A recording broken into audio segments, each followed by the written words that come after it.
Мога да плетем после на това Робин Кафали кръвкаш. Да.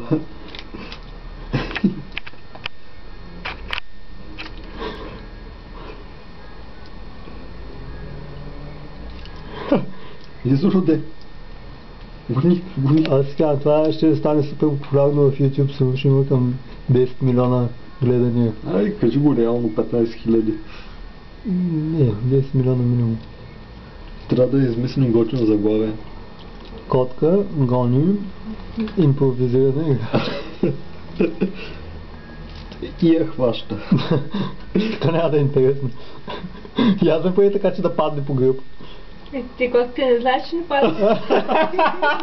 Може господи 12 000 посещения. Как се падне по гръб.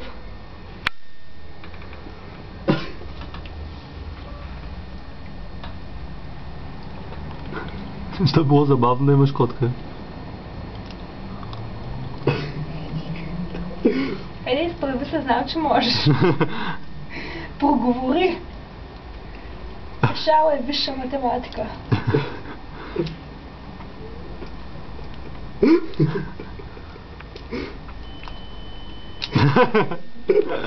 Лява зарбявка.